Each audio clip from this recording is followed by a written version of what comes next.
We talked earlier about Jameis Winston.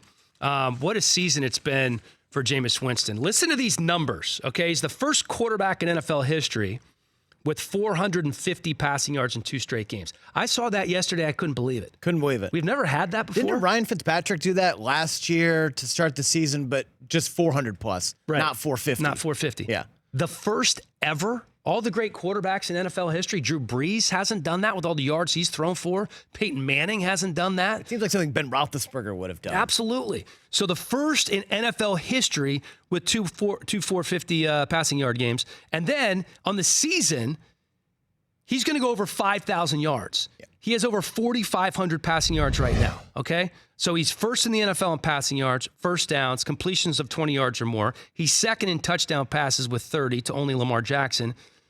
But here's the rub. He's first in picks with 24.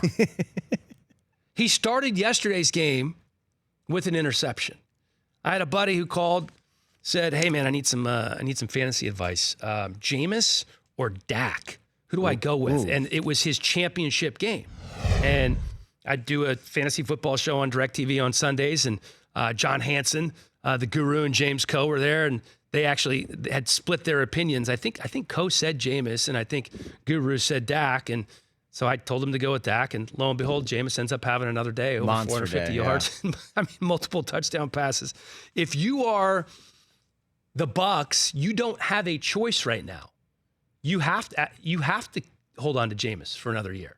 I kind of think so too, because he's shown you what the upside is. The upside is 5,000 yards and second in the league in touchdowns, 40-plus yard completions, 20-plus yard completions. The downside is he's going to lead the league in picks. But imagine if he cuts that number in half. If Jameis were to somehow have a 5,000-yard season with 35 touchdowns and 12 picks, suddenly you got to think Tampa is a 10-win team in the playoffs, and we're talking about Jameis for MVP. Now, over the course of history, there was a while when Brett Favre led the NFL in picks over time. I'm not sure if he led the NFL in picks in any singular season. Eli Manning has done it twice. He's also won 2 Super Bowls. So he hasn't won those Super Bowls in the same year in which he has led the team in picks. But to your point, Brockman, he has cut them in half. He has been a different quarterback in the postseason at times. So perhaps that can happen with Jameis Winston. For more of The Rich Eisen Show, tune to Audience Channel 239 on DirecTV for free on BR Live or download The Rich Eisen Show app.